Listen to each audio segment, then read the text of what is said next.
¿Cómo están? Mi nombre es Laura Pérez, psicóloga de confianza y bueno, muy pronto neuropsicóloga. En el día de hoy te traigo un nuevo tema y es sobre la percepción. Y hablando de la percepción te voy a dejar esta frasecita para que pienses un poquito acerca de qué se te viene a la mente cuando escuchas el todo es más que la suma de sus partes. De hoy hablaremos sobre esto y muchas cosas más, porque realmente este video tiene mucha información que te va a servir. Primeramente vamos a hablar qué es la percepción. ¿Qué se te viene a la mente cuando hablamos de percepción? La percepción es la forma en que el cerebro interpreta toda la información que recibe el cerebro a través de los sentidos. Básicamente el cerebro lo que hace es realizar una impresión inconsciente o consciente de todo eso que él capta de nuestro entorno, claramente. Esto también se le llama proceso constructivo, en el cual nosotros organizamos las sensaciones y le damos sentido a estas. También se describe como el conjunto de procesos mentales en que una persona interpreta y organiza, o más que todo organiza e interpreta todos los estímulos, pensamientos y sentimientos de experiencias previas. Y esto lo hace de una manera lógica o significativa. Ahora bien, ¿cuáles son las características de la percepción? Es subjetiva, ya que esto varía, depende de la persona, ¿cierto? Puede ser que mediante estímulos visuales yo pueda ver algo, pero otra persona lo ve de una manera diferente. Y esto pues se deriva más que todo a las respuestas del organismo. También es selectiva, ya que no vamos a percibir todo al mismo tiempo, sino como es que depende la situación y depende de lo que nosotros queramos percibir en el momento. Y también es temporal, ya que esto es un fenómeno a corto plazo y esto va evolucionando a través de las experiencias de cada individuo, de sus motivaciones y también de sus necesidades. Ahora vamos a hablar de los componentes de la percepción. Primeramente están las sensaciones. Esta es una respuesta inmediata a la estimulación de los órganos sensoriales. Y este proceso de sensación va dependiendo de tres situaciones o la relación de tres elementos, los cuales son el estímulo, el órgano sensorial y la relación sensorial. Otro componente de la percepción son los inputs internos. Y algunos de los factores internos que influyen en el proceso de la percepción son los siguientes. La necesidad. La necesidad es ese sentimiento en el cual nosotros sentimos que hace falta algo, ¿cierto? Y esto va más que todo dirigido a que haya una satisfacción. Por último está la motivación. Esta está muy relacionada con las necesidades, pero sin embargo a veces no están trabajando de forma organizacional o no se relacionan. Una motivación puede satisfacer diversas necesidades, pero básicamente la motivación es la búsqueda de satisfacer la necesidad. Ahora vamos a hablar sobre el proceso de la percepción. Primeramente está la selección. Los individuos perciben una sola porción de los estímulos a los cuales están expuestos. La organización. Las personas reciben solo una pequeña parte, pues como lo mencionamos anteriormente, y esto lo interpretan de forma que le dan sentido como depende como esté calificado este estímulo que recogieron. Por último está la interpretación, y la más importante. Esta es la última parte del proceso perceptual y básicamente lo que hace es darle contenido a los estímulos ya seleccionados, calificados y organizados.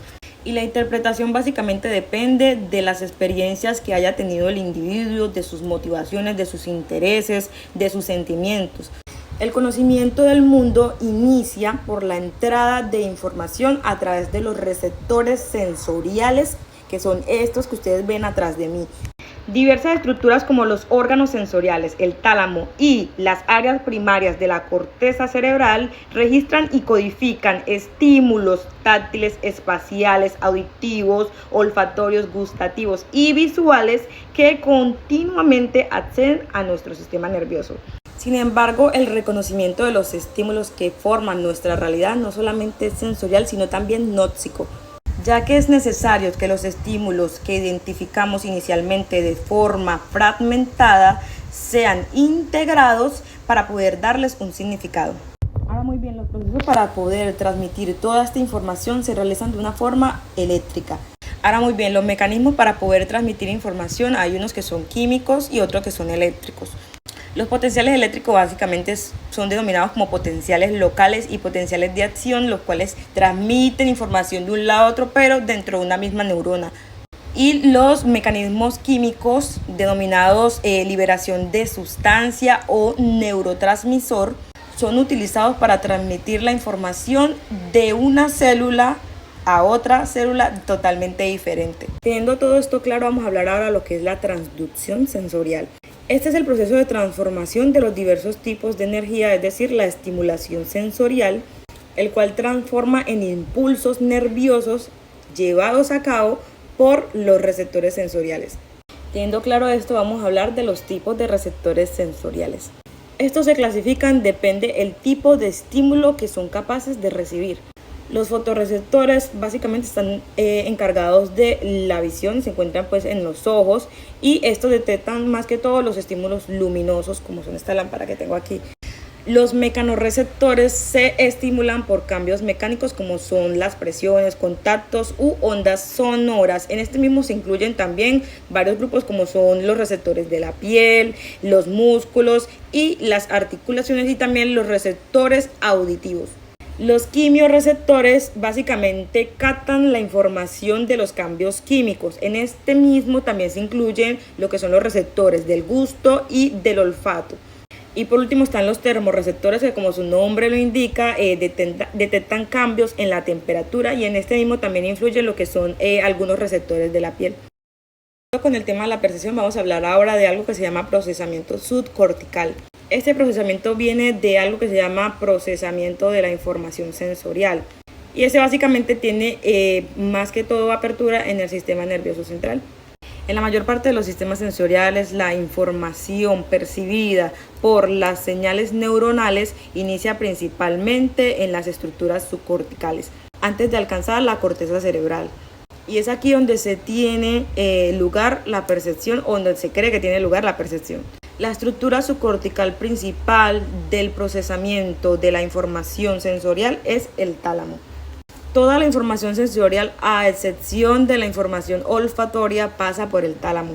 Todo esto antes de llegar a la corteza cerebral por medio de algo que se llama núcleos de relevo.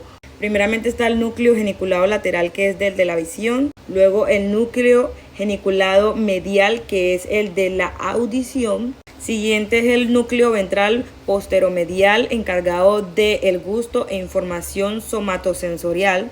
Y por último el núcleo ventral posterolateral, el cual es encargado de la información somatosensorial.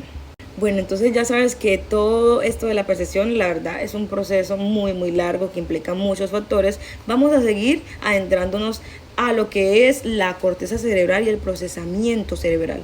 Aquí tenemos un mapa de las áreas funcionales específicas de la corteza cerebral. Se dice que toda la información que recibimos en la superficie de nuestro cuerpo se envía a través de conexiones a la corteza cerebral. Este tipo de organización implica que la corteza se organice en semejanza a nuestro cuerpo. Esto conlleva a que regiones que suelen trabajar de forma conjunta se encuentren en una ubicación más cercana a nuestro cerebro, de modo que la información no tenga que recorrer lugares muy amplios. Vamos a iniciar con un tema que a mí realmente me encanta mucho, y es las agnosias. Y tú dirás, bueno, ¿qué es las agnosias? Para responderte a esto, primero tengo que decirte qué son las notcias sin la A. Bueno, entonces las notcias sin la A son procesos de reconocimiento de los estímulos, gracias a la función integradora de áreas de asociación del cerebro. Esto en colaboración con diversas áreas subcorticales y corticales del cerebro. Y cuando ocurre una lesión en las áreas asociativas, puede impedir la atribución de significados a los estímulos sensoriales. Y esto conlleva a lo que son las agnosias. Entonces, bien, las agnosias es lo contrario de etnosias, lo cual es causado ya sea por una lesión, y esto es una alteración en la capacidad de reconocer un estímulo previamente aprendido. Y básicamente las agnosias es una alteración en un canal sensorial, y esto no solamente puede ser visual. La verdad que las agnosias realmente son muchas, y cuando te digo que son muchas, son auditivas, táctiles, visuales, olfativas, gustativas. Realmente hay muchos tipos de agnosias y yo te las voy a explicar cada una.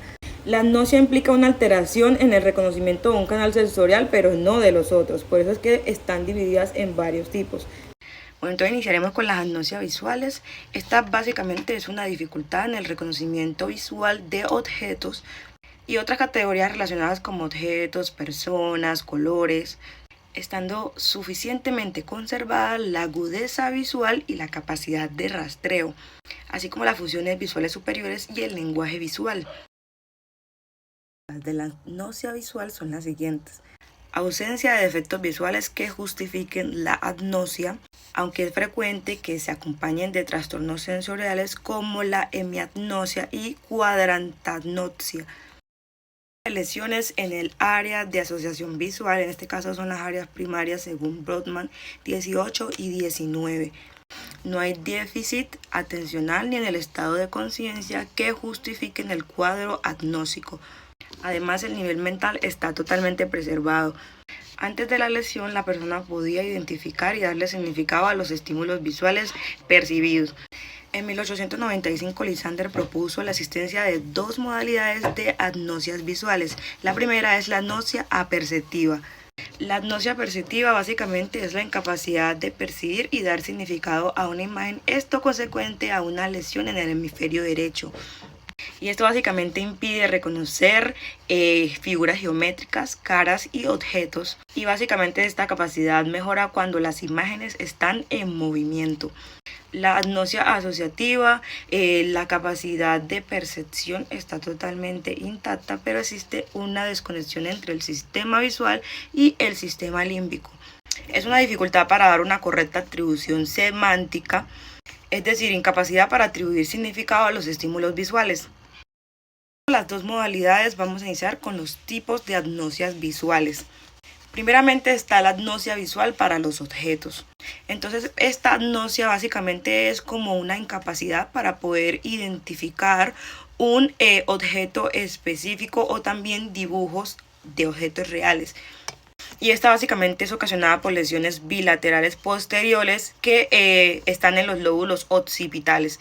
Los pacientes con este tipo de agnosias son incapaces de discriminar objetos visuales que están superpuestos o mezclados. Y este trastorno básicamente también está acompañado de fracaso en los tests como este que está aquí, que se llama Popper-Reuter, y es como la incapacidad de reconocer una de las figuras independientemente. Ahora seguimos con la simultagnosia.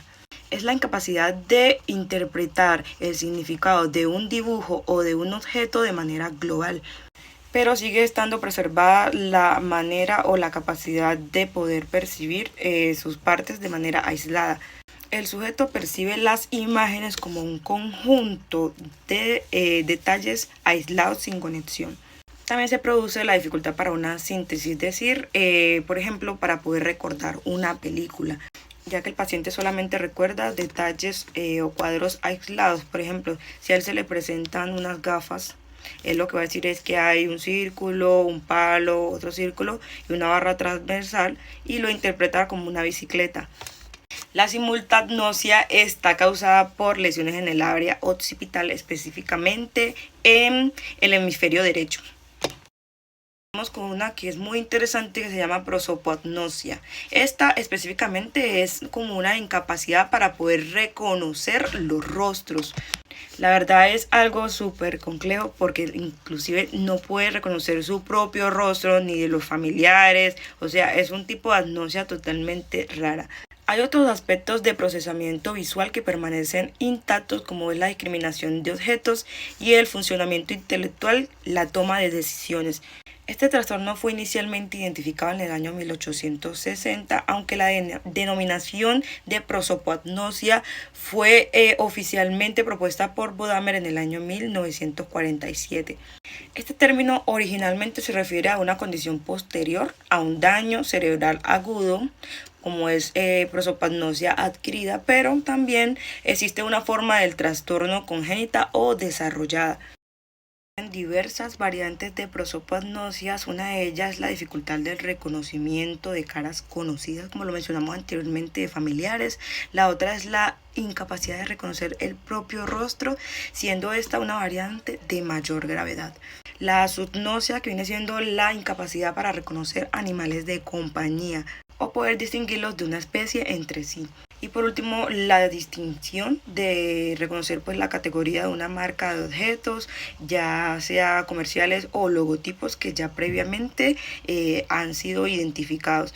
Y básicamente las áreas de BROMAS 20 y 21 están siendo afectadas y por eso también se producen la prosopagnosia. Pero más que todo eso se produce tras lesiones en el territorio occipitoparietal o occipitotemporal. Con la agnosia cromática, esta básicamente es una incapacidad para detectar colores a pesar de estar preservados los receptores sensoriales y las áreas de visión primaria.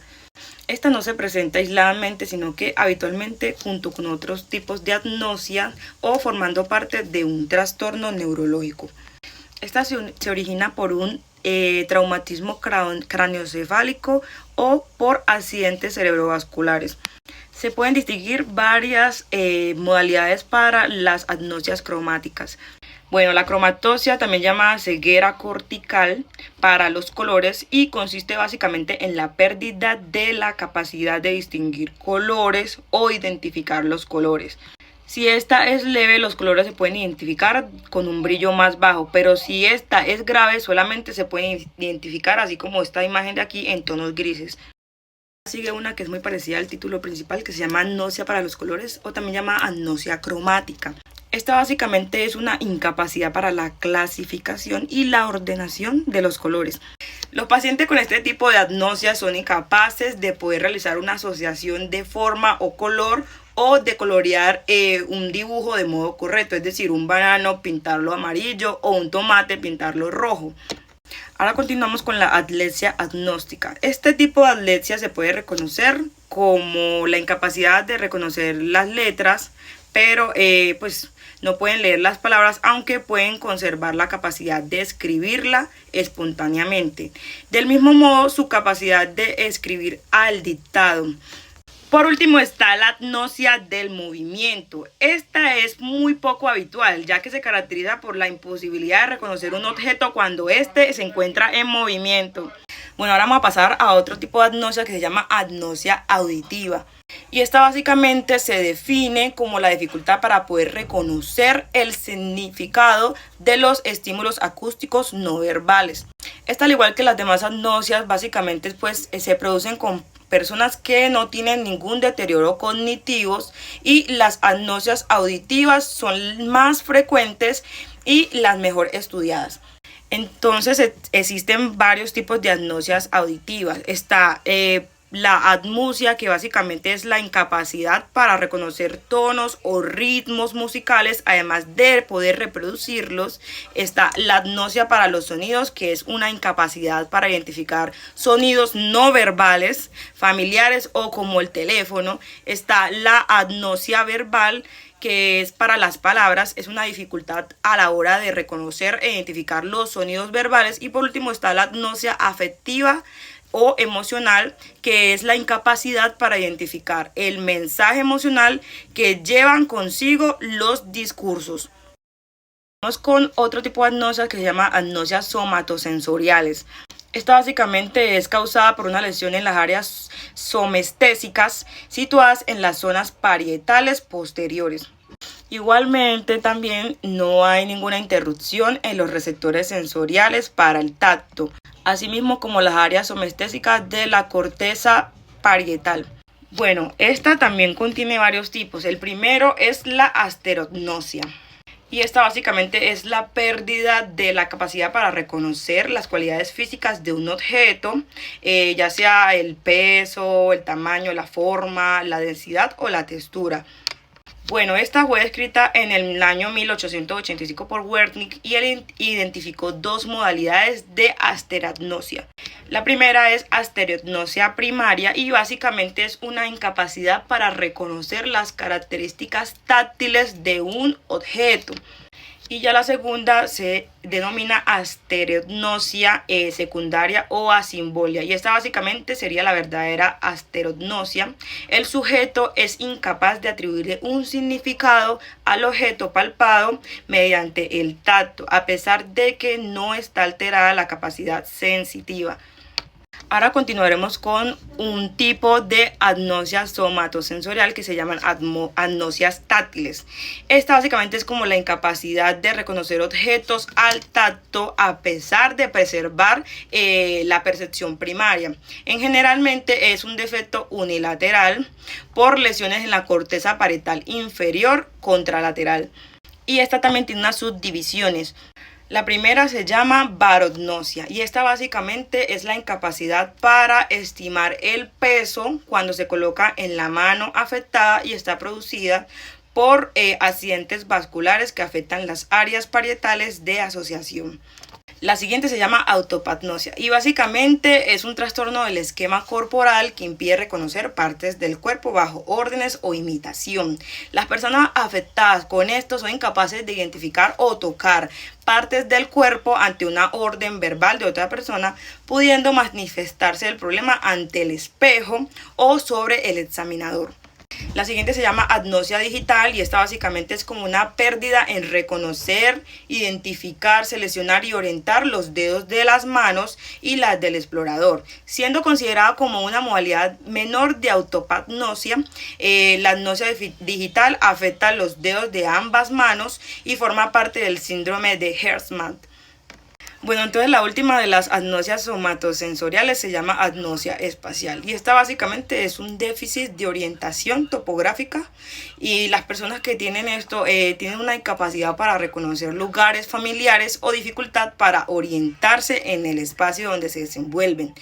Se reconocen lugares habituales pero no pueden ser utilizados como elementos de referencia y orientación topográfica. Esta básicamente estará causada por lesiones occipitales o hipocámpicas y la lesión occipital causaría el trastorno agnósico. La lesión hipocámpica produciría el trastorno agnésico o el olvido de los programas necesarios para poder orientarse espacialmente.